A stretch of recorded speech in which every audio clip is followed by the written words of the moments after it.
सिंह जी की शहादत को नमन करता हूँ। आज के इस खुदगर्ज दौर के अंदर भी ऐसे ऐसे लोग हैं जो दूसरों के लिए, समाज के लिए, देश के लिए, किसानों के लिए उनके मन में इतनी पीड़ा है कि वो इतनी बड़ी सुप्रीम सैक्रिफाइस कर सकते हैं। जो पत्र लिखकर वो शहीद हुए, उस पत्र में उनका दर्द था कि मुझसे किसानों का दर्द देखा नहीं जा रहा। वो रोज़ सिंघू बॉर्डर पे आया करते थे, किसानों के लिए जैकेट, कंबल रोज़ लेके आया करते थे, और जब किसानों की वो पीड़ा उनके लिए असहाय हो गई तो उन्होंने ये शहादत दे दी। अभी तक 20 से ज़्यादा किसान इस आंदोलन में शहीद हो चुके हैं। इस आंदोलन को भी 20 दिन हुए हैं, तो लगभग रोज़ एक किसान इस आंदोलन में शहीद हो रहा है।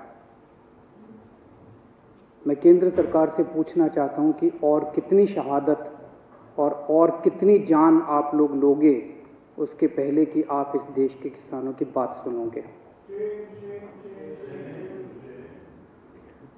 अध्यक्ष महोदय, अंग्रेजों के समय एक ऐसा ही आंदोलन हुआ था 1907 में। उस आंदोलन का नाम था पगड़ी संभाल जट्टा। पंजाब में आंदोलन हुआ था, बिल्कुल हूबहू ऐसा ही आंदोलन। वो आंदोलन भी 3 कानूनों के खिलाफ था। अंग्रेजों ने 3 कानून पास किए थे, Bari Doab act, Punjab land colonisation act, Punjab land alienation act. और पंजाब के किसानों ने इसके खिलाफ आंदोलन किया था। इतनी संख्या में लोग इकट्ठे हुए थे। 9 महीने तक ये आंदोलन चला था अंग्रेजों के खिलाफ। तो एक तो ये केंद्र सरकार ये ना समझ ले कि ये किसान आसानी से जाने वाले हैं। उस आंदोलन की लीडरशिप की थी भगत सिंह के पिताजी ने, किशोरी सिंह जी ने, और भगत सिंह के चाचा ने, अजीत सिंह जी ने। उन दोनों ने मिलकर एक भारत माता निर्माण सोसाइटी बनाई थी।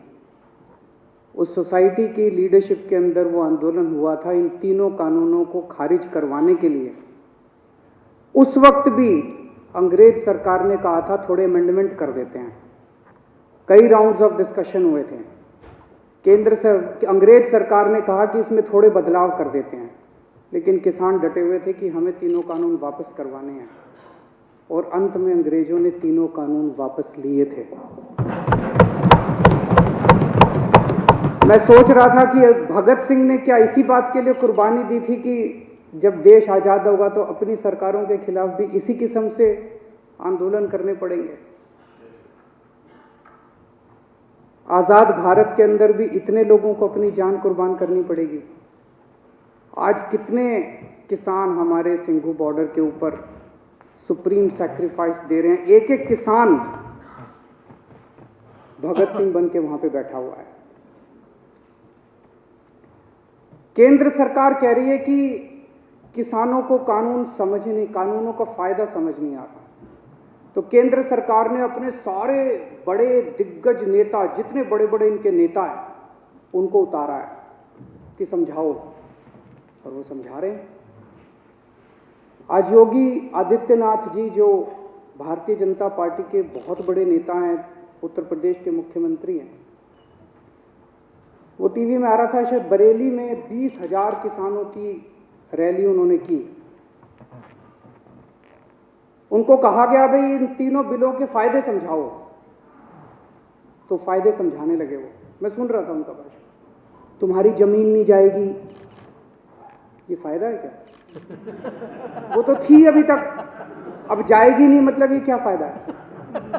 तुम्हारी मंडी बंद नहीं होगी, ये फायदा है क्या? तुम्हारी मंडी बंद नहीं होगी, तुम्हारी जमीन नहीं जाएगी, तुम्हारा ये, अरे भैया ये तो था ही हमारे पास, फायदा क्या है? तो इनसे किसी से पूछ लो, ये भी इतने सारे बैठे हैं, किसी से पूछ लो, किसी भाजपा वाले से, कि फायदा क्या है? वो बता रहे हैं कि आ रहा हूं मैं उस पर, फायदा और नुकसान दोनों, नफा नुकसान बताऊंगा, चिंता ना करो। तो इनसे किसी से पूछो भाजपा वाले से फायदा क्या है, तो सारे जनों को एक लाइन रटा रखी है, किसान अब अपनी फसल पूरे देश में कहीं भी बेच सकता है। यही कहते हैं ना ये।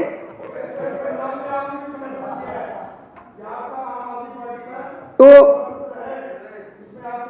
एक मिनट मेरे को बोलने दीजिए। मैंने आप लोगों जब बोल रहे थे मैं चुपचाप सुन रहा था।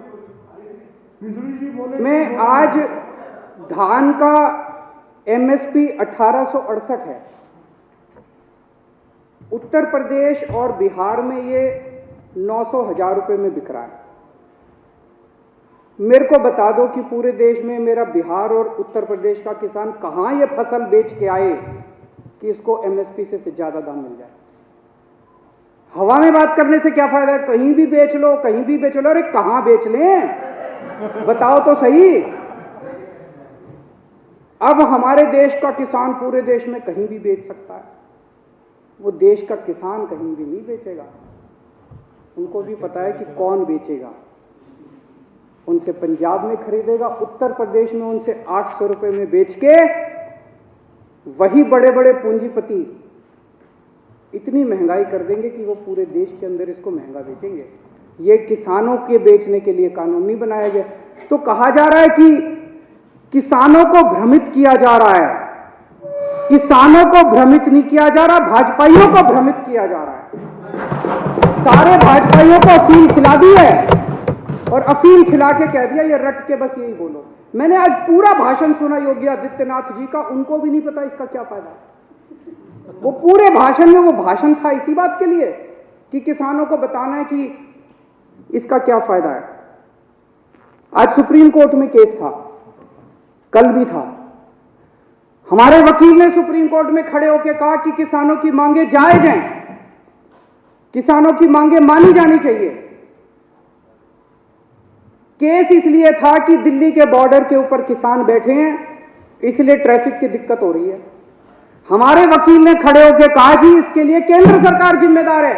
आज अगर अभी केंद्र सरकार 1 घंटे में इनकी मांग मान ले, धरना उठ जाएगा। धरना क्यों नहीं उठ रहा? धरना इसलिए नहीं उठ रहा केंद्र सरकार नहीं करने दे रही। तो केंद्र सरकार का वकील बोलता है कि ये दिल्ली सरकार का वकील तो किसानों का वकील बन के बना हुआ है। मैं केंद्र सरकार वाले को कहना चाहता हूं, तुम भी किसानों के वकील बनो, तुम भी किसानों का काम किसके लिए करो। किसान इस देश का निर्माता है और अगर किसानों की वकालत नहीं करोगे तो किसकी वकालत करोगे? दलालों की वकालत करोगे। एक कई लोग मुद्दा उठा रहे थे कि कोरोना काल में ऑर्डिनेंस क्यों पास किया गया, ऐसी क्या जल्दबाजी थी। अभी ये कानून शायद 70 साल के भारत के इतिहास में पहली बार हुआ होगा कि राज्यसभा के अंदर बिना वोटिंग के वहां पे राज्यसभा अध्यक्ष ने पास करके पास कर दिया, जबकि पूरा हाउस चिल्ला रहा था। जैसे आप यहां बैठे हैं, कई बार हाउस चिल्लाता है, आपने तो कभी बिना वोटिंग के कोई कानून पास नहीं किया। अगर हाउस चिल्लाता है आप 10 मिनट के लिए एडजर्न कर देते हो, फिर दोबारा बैठते हैं, फिर हाउस ऑर्डर में आ जाता है, फिर वोटिंग कराते हैं। पहली बार ऐसा हो रहा है कि बिना वोटिंग के अंदर 3 कानून बस पास कर दिए अध्यक्ष ने और पास हो गए, कोई वोटिंग नहीं कराई गई इसको। ऐसी क्या आफत थी कि ये कानून पास कर दिए गए।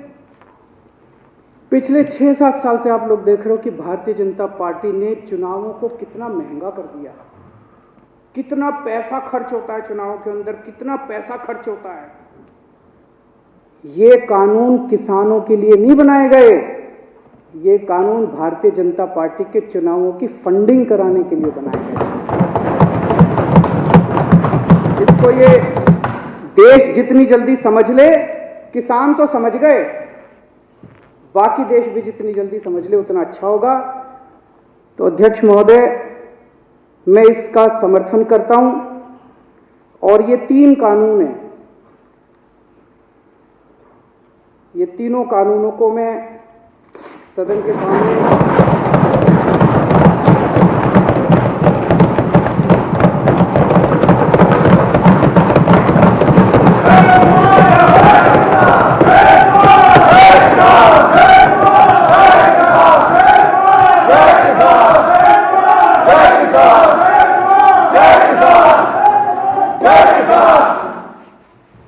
तीनों कानूनों को फाड़ते हुए मुझे बेहद दर्द हो रहा है।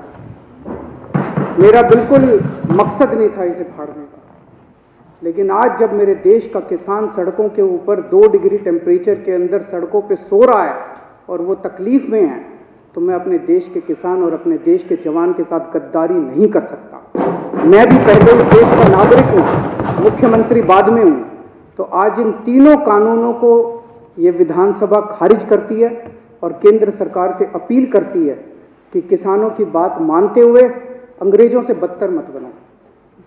अंग्रेजों ने 9 महीने में कानून वापस ले लिए थे, आप कम से कम आज़ादी की इतनी तो इज्जत रख लो कि 20 दिन के बाद अब इन कानूनों को वापस ले लो।